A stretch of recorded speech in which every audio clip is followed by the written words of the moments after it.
जंगल राज्य में जग्गी नाम का एक बेहद आलसी, धूर्त और एक नंबर का बदमाश व्यक्ति रहता था।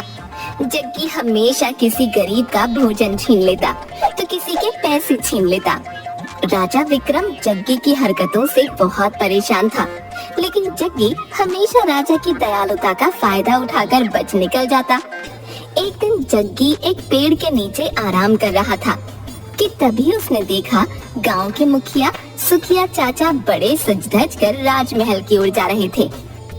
अरे इतना सच धज के कहाँ जा रहे हो मुखिया जी? क्या राजमहल में कोई दावत वगैरह है क्या? जग्गी की बात सुनकर गांव का मुखिया जग्गी के पास आकर बोला, बिल्कुल सही कहा तुमने जग्गी। क्या तुम्हें नहीं मालूम राजा विक्रम ने आज पूरे गांव को अपने राजमहल में दावत दी है? किस खुशी में? यहाँ तक मेरी जानकारी है तो आज तो राजा का कोई जन्मदिन भी नहीं है। हाँ, लेकिन आज उनका पुत्र 10 साल का हो गया है। इसी वजह से उन्होंने सारे गांव के लोगों को दावत दी है। 10 साल का हो गया है? भला उसके 10 के होने से पूरे गांव की दावत का क्या संबंध? दरअसल पंडित जी ने राजा विक्रम से ऐसा करने के लिए बोला है। उन्होंने कहा है कि अगर वो ऐसा करेंगे तो उससे उनकी प्रजा और ज्यादा सुखी रहेगी। और तुम तो जानते ही हो कि राजा विक्रम कितने दयालु हैं और अपनी प्रजा के लिए वो कितनी चिंता करते हैं। अब फिर तो काफी अच्छे अच्छे पकवान भी बने होंगे। क्या ये भी कोई कहने की बात है जग्गी? अरे राजा के घर पर दावत है भैया, तो जाहिर सी बात है एक से एक अच्छे पकवान बने होंगे। तो फिर तो अच्छी बात है मुखिया जी। आप चलिए, मैं भी तैयार होकर कुछ ही देर में राजमहल पहुंचता हूँ। हाँ। जग्गी की बात सुनकर मुखिया जोर जोर से हंसता हुआ बोला, लगता है तुझे किसी ने अभी तक ये नहीं बताया जग्गी कि राजा विक्रम ने सबको दावत दी है सिवाय तेरे। क्या मतलब? मतलब ये कि राजा विक्रम के साफ साफ आदेश है कि आज के दिन जग्गी राजमहल के आसपास भी ना दिख जाए, नहीं तो उसकी खैर नहीं। ये तो राजा की बहुत ज्यादा गलत बात है मुखिया जी। क्या मैं इस गांव का व्यक्ति नहीं हूँ? वैसे तो तुम्हारा राजा बड़ा दयालु बना फिरता है। दयालु राजा वही होता है जो अपनी प्रजा को एक समान समझता है। मत भूलो जग्गी कि उसकी दयालुता की वजह से तुम आज तक बचते आए हो, वरना अगर तुम किसी दूसरे राज्य में रह रहे होते तो वहाँ का राजा कब का तुम्हें फांसी पर चढ़ा चुका होता। और सुनो मेरी बात को मजाक मत समझना भैया, राजमहल की ओर भटक कर भी मत जाना, बता रहा हूँ। मुखिया की बात सुनकर जग्गी के चेहरे पर क्रोध झलकने लगा। देखना मुखिया जी, जिस दिन मैं राजा बनूंगा उस दिन मैं किसी के साथ ऐसा व्यवहार नहीं करूंगा। राजा और तुम, लगता है तुम हम नींद में भी सपने देखने लगे हो जग्गी है। अरे तुम्हारे जैसे मक्कार और चोर कभी राजा नहीं बनते भैया। ये हसरत अपने दिल में ही रखना। अगर राजा को पता चल गया तो आजीवन तुम्हें कारागार में डाल देगा। इतना कहकर मुखिया जग्गी का मजाक उड़ाते हुए और जोर जोर से हंसते हुए वहाँ से चला गया। जग्गी गुस्से से बड़बड़ाता हुआ अपने आप से बोला, ये राजा अपने आप को समझता क्या है? पूरे गांव को दावत दी, मुझे दावत नहीं दी। ये तो मेरी बहुत ज्यादा बेइज्जती है। लेकिन कोई बात नहीं, मैंने भी अपने ऊपर पूरी बेशर्मी लाद रखी है। मैं राजमहल जाऊंगा, देखता हूँ राजा क्या कर लेता है। जग्गी तैयार होकर सीधे राजमहल में पहुंच गया। राजमहल में अच्छे अच्छे पकवान देखकर जग्गी के मुंह में पानी आ गया। अरे वाह, देसी घी की पूड़ियाँ भी हैं, मिठाई भी है। आहा, कितनी शानदार खुशबू आ रही है। जग्गी तुरंत उन पकवानों की ओर लपक कर उन्हें खाने लगा कि तभी राजा विक्रम की नजर जग्गी पर पड़ गई। वो गुस्से से जग्गी की ओर आकर बोले, वैसे तो मैंने मना किया था कि तुम इस राजमहल के आसपास भी भटक मत जाना, लेकिन मैं जानता हूँ कि तुम एक नंबर के बेशर्म हो। मैंने अपनी जिंदगी में बड़े बड़े बेशर्म देखे, लेकिन तेरे जैसा बेशर्म मैंने कभी नहीं देखा। जी तो चाहता है कि अभी और इसी वक्त तेरी गर्दन तेरे धड़ से अलग कर दूं, लेकिन क्या करूं, आज मेरे महल में जश्न है। अब आ ही गए हो तो पेट भर कर खाना, और चाहो तो अपने घर के लिए भी ले जाना। लेकिन याद रखना, आज मेरे राजमहल में बहुत दूर दूर से मेहमान आए हैं। गलती से भी अगर तुमने कुछ उल्टी सीधी हरकत की तो इस बार मैं तुम्हें नहीं छोड़ूंगा। ये कैसी बातें कर रहे हैं आप राजा साहब? मैं अब सुधर गया हूँ। हाँ, सुधर जाओ तो तुम्हारे लिए अच्छी ही बात है। इतना कहकर राजा विक्रम वहाँ से गुस्से से चला गया। जग्गी पकवान का मजा लेने लगा कि तभी जग्गी की नजर राजा के बेटे आदित्य पर पड़ी। जो कि एक सोने के कंगन से खेल रहा था। जग्गी के खुराफाती दिमाग में तुरंत एक योजना दौड़ने लगी और वो बड़बड़ाते हुए अपने आप से बोला, अरे वाह वाह, ये तो बहुत भारी और बड़ा कीमती सोने का कंगन लगता है। अगर मैंने इसे चुरा कर बाजार में बेच दिया तो मेरा तो 10 साल के खाने का प्रबंध हो जाएगा। फिर चोरी करने की जरूरत ही नहीं। हाँ। जग्गी मुस्कुराते हुए राजा के बेटे आदित्य के पास जाकर बोला, छी छी छी छी छी छी, राजा के बेटे होकर नकली सोने के कंगन के साथ खेल रहे हो। तुम्हें तो असली सोने के कंगन के साथ खेलना चाहिए। ये असली ही सोना है, पिताजी ने मुझे दिया है। यकीन नहीं आता तो इसे छू कर देख लो। लाओ दिखाओ तो मुझे। आदित्य ने वो कंगन जग्गी के हाथ में पकड़ा दिया। अरे नहीं नहीं राजकुमार, ये नकली है। इसमें तो सोने का पानी फिरा है। अगर तुम्हें यकीन ना आए तो तुम जाकर अपने पिताजी से पूछ लो। जग्गी की बात सुनकर भोला भाला राजकुमार सोच में पड़ गया। ठीक है, मैं पिताजी से पूछ कर आता हूँ। इतना कहकर राजकुमार वहाँ से दौड़ता हुआ चला गया और जग्गी इधर उधर देखकर वहाँ से खामोशी से निकल गया। राजकुमार को खाली हाथ देख राजा विक्रम ने राजकुमार से पूछा, तुम्हारे हाथ में शाही सोने का कंगन था, वो कहाँ है बेटा? राजकुमार ने सारी बात विक्रम को बता दी। राजकुमार की बात सुनते ही राजा विक्रम समझ गया कि ये सब जग्गी की ही करामात है। राजा विक्रम गुस्से से बोला, बस बहुत हो गया, आज तो इसने हद पार कर दी। राजकुमार को बेवकूफ बनाकर सोने का कंगन चुरा कर ले गया। सैनिकों को बुलाओ। कुछ ही देर में राजा के सैनिक सर झुकाए खड़े थे। जाओ, जाकर जग्गी को पकड़ कर लेकर आओ। मुझे किसी भी हाल में जग्गी चाहिए, जिंदा या मुर्दा। राजा का आदेश पाते ही सैनिक गांव की ओर दौड़ पड़े। इधर जग्गी एक पेड़ के पास उसी कंगन को निहारे जा रहा था कि तभी गांव का एक व्यक्ति वहां पर आकर जग्गी से बोला, अरे जग्गी, इस बार तो तुमने हद पारी कर दी भैया। राजा विक्रम ने तुम्हें जिंदा या मुर्दा पकड़ने का आदेश दिया, समझे? उस व्यक्ति की बात सुनकर जग्गी पूरी तरह से घबराकर बोला, ये कैसी बातें कर रहे हो भैया? हैं? राजा विक्रम तो बहुत ज्यादा दयालु है।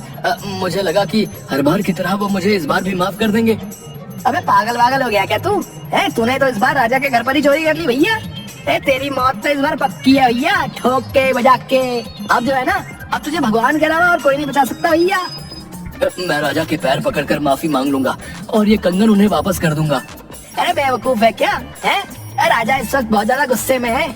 अगर तू कंगन वापस लौटाने के इरादे से भी वहाँ चला गया ना, वो जो है तब भी तुझे जिंदा नहीं छोड़ेंगे। और तो और, अगर तुझे किसी सैनिक ने देख लिया तो सैनिक ही तुझे जान से मार देंगे, समझ गया? तो अब मैं क्या करूँ? मेरी सलाह मान तो तू इस राज्य से कुछ महीनों के लिए चला जा। इतना कहकर वो व्यक्ति चला गया। तभी अचानक जग्गी ने देखा कि 3 सैनिकों के घोड़े उसकी ओर दौड़े चले आ रहे थे। जग्गी घबराकर जंगल की ओर भागने लगा और एक घने जंगल के अंदर घुस गया। 3 सैनिकों में से एक सैनिक बोला, वो देखो, वो उस जंगल में गया है। चलो जंगल में जाकर उसे पकड़ते हैं। रहने दे, क्या तुझे नहीं मालूम उस जंगल में भूतों का साया है?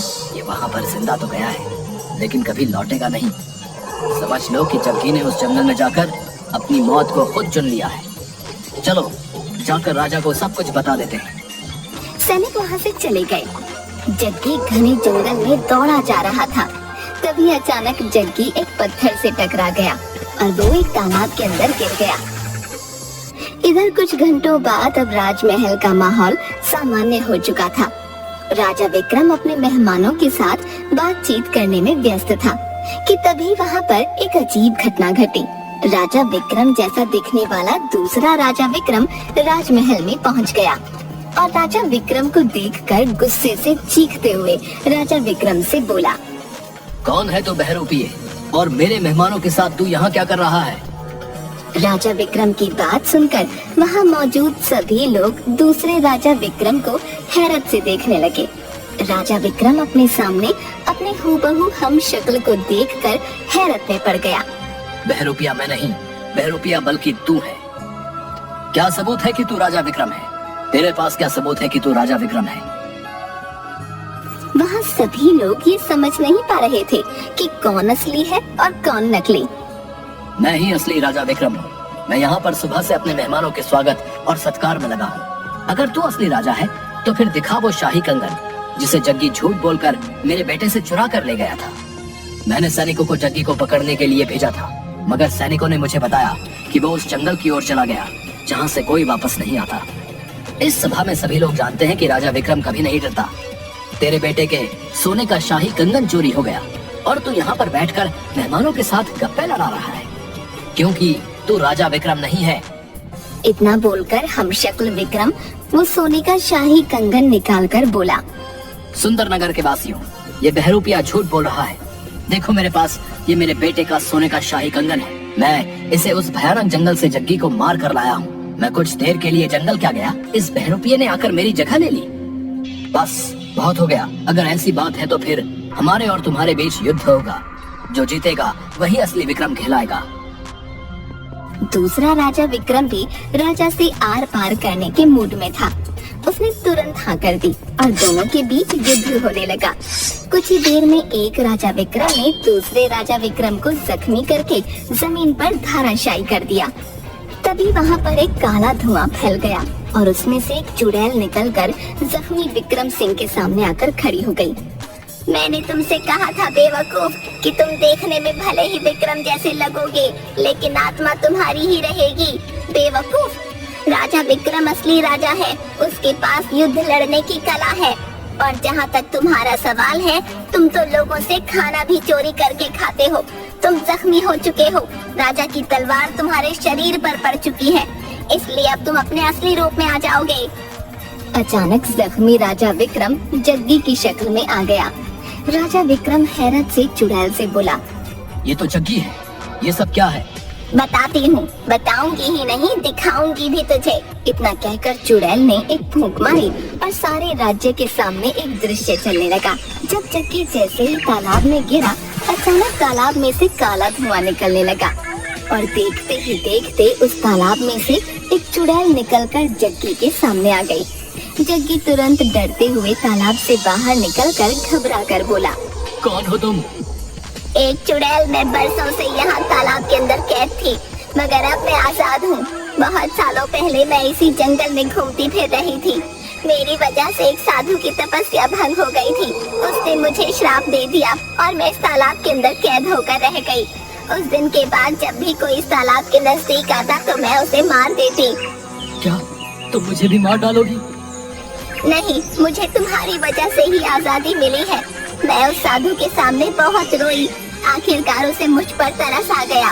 उसने मुझसे कहा कि जब भी कोई धूर्त व्यक्ति हाथ में सोने का कंगन लेकर अचानक इस तालाब में गिरेगा तो तुम इस तालाब से आजाद हो जाओगी। और देखो, मैं आजाद हो गई। बता क्या इच्छा है तेरी? मैं तेरी एक इच्छा पूरी करूंगी। यानी मैं जो कुछ भी मांगूंगा तुम उसे पूरा कर दोगी? हाँ, मैं उसे पूरा कर दूंगी, लेकिन सिर्फ एक ही इच्छा। उस सुंदर स्त्री की बात सुनकर जग्गी बड़बड़ाता हुआ अपने आप से बोला, यही सही मौका है राजा को सबक सिखाने का। उस राजा ने मुझे जिंदा या मुर्दा पकड़ने का आदेश दिया है। अब मैं उसे सबक सिखा कर रहूंगा। मैं चाहता हूँ कि मेरा चेहरा और मेरा शरीर सुंदर नगर के राजा जैसा हो जाए। इसी वक्त जैसा राजा विक्रम है, मैं हूबहू उसके जैसे हो जाऊं, उसके शाही कपड़ों से। जग्गी की बात सुनकर चुड़ैल हंसते हुए बोली, बेवकूफ मानव, इससे तुझे क्या हासिल होगा? जब मेरी शक्ल और शरीर राजा जैसा हो जाएगा तो तुम लोग मुझे राजा ही समझोगे और मैं बगैर लड़े सुंदर नगर का राजा बन सकता हूँ। ठीक है, जैसी तेरी इच्छा, लेकिन याद रखना, तेरा शरीर और तेरा चेहरा, तेरे कपड़े, तेरे आभूषण, सब कुछ सुंदर नगर के राजा विक्रम जैसा हो जाएगा, लेकिन तेरी आत्मा वही रहेगी। ध्यान रखना, अगर तू किसी असली राजा की तलवार के हाथों जख्मी हो गया तो तू अपने असली रूप में आ जाएगा। और देखते ही देखते जग्गी का शरीर राजा विक्रम में परिवर्तित हो गया। अब जग्गी हूबहू राजा विक्रम में बदल गया। जग्गी करता हुआ राजा के राजमहल चल पड़ा। दृश्य समाप्त हो गया। मैंने इसे चेतावनी दी थी, पर ये एक मूर्ख व्यक्ति निकला। इतना बोलकर चुड़ैल गायब हो गई। राजा विक्रम ने गुस्से से सैनिकों से कहा, ले जाओ इसे और हमेशा के लिए जेल में डाल दो। उसके बाद जग्गी को माफी नहीं मिली। उसने पूरा जीवन जेल में ही व्यतीत किया।